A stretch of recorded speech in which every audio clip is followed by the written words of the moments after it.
Welcome to the podium, the President and CEO of Life Sciences Ontario, Dr. Jason Field.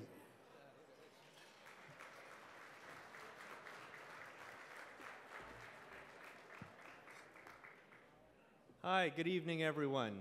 Thank you for joining us tonight at the LSO Awards Gala. I'd like to start just by saying a quick thank you to Jason Laughlin, who you've seen here emceeing this evening. Jason not only is our MC, but he also chairs the organizing committee for the Gala and has done a tremendous amount of work at pulling this together alongside the Gala committee and Sue Monroe and the team at First Stage Enterprise. Please join me in thanking them.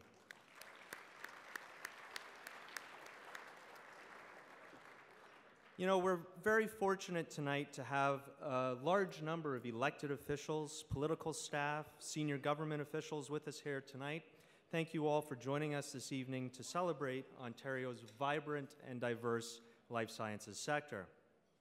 I'd also like to welcome our many partners from other associations across the province, as well as those that have traveled from across Canada to join us tonight.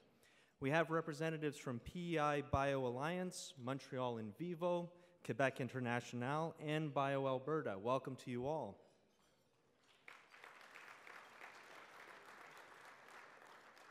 Life Sciences Ontario serves as the voice for life sciences community.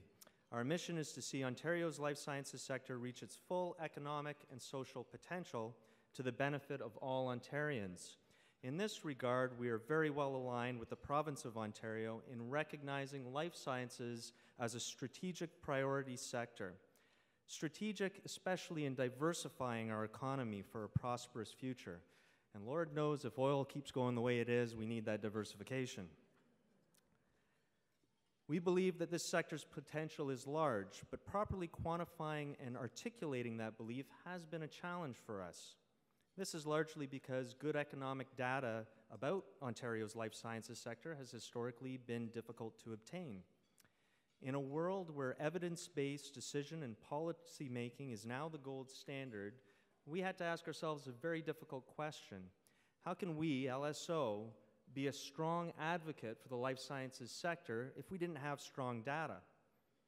So last year, we set out to address this challenge by developing a life sciences sector report to quantify the sector's economic contributions and to benchmark against other North American jurisdictions. Working with KPMG, LSO developed a methodology based on the highly regarded Battelle Bio reports. Those reports collect biannual data on the biotech industries of all U.S. states. I'd like to pause and take this opportunity to thank KPMG for their many contributions in the development and validation of this report. I know Paula from KPMG is here tonight, and Paula, I just want to say that it's been an absolute pleasure working with you and Slavi and Ishrat and the entire team at KPMG. Not only are they incredibly bright individuals that added a lot of value to this report, but right from day one, they had the same level of enthusiasm and commitment to this project that I had. So please join me in thanking KPMG.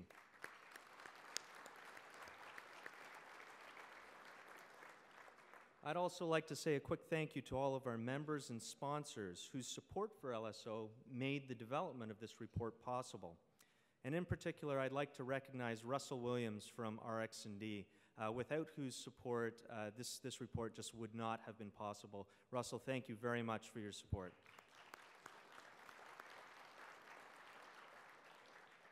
I'm pleased to announce that after nearly a year worth of work that went into this report, it was released publicly this morning and is now available for download on our website.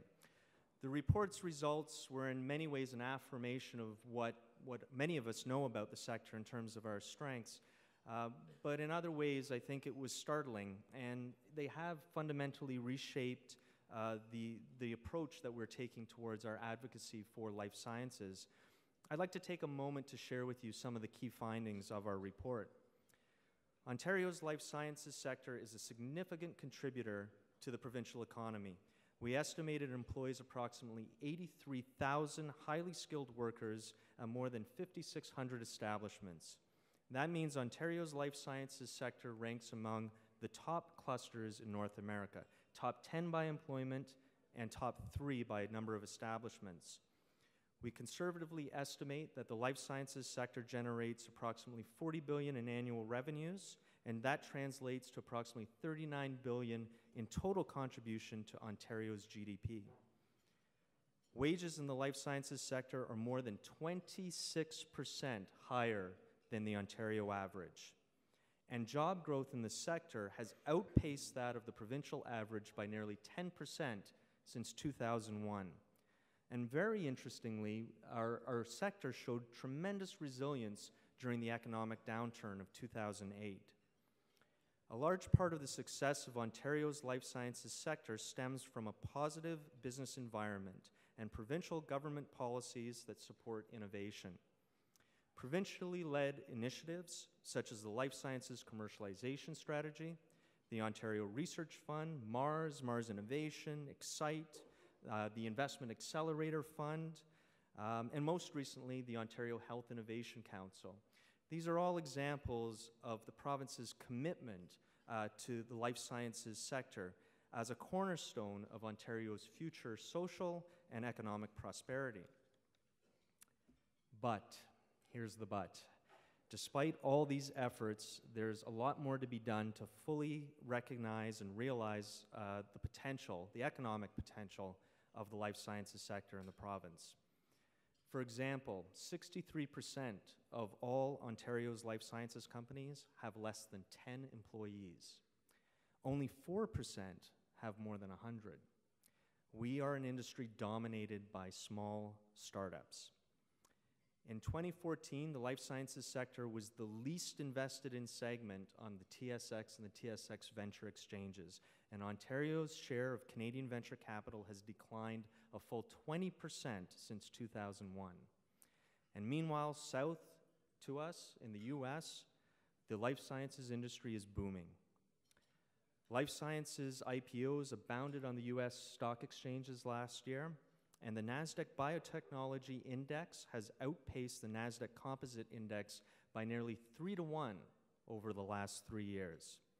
The two largest biotech companies, Gilead and Amgen, have a combined market cap that exceeds the entire Canadian mining sector combined. That's 1,500 companies listed on the TSX.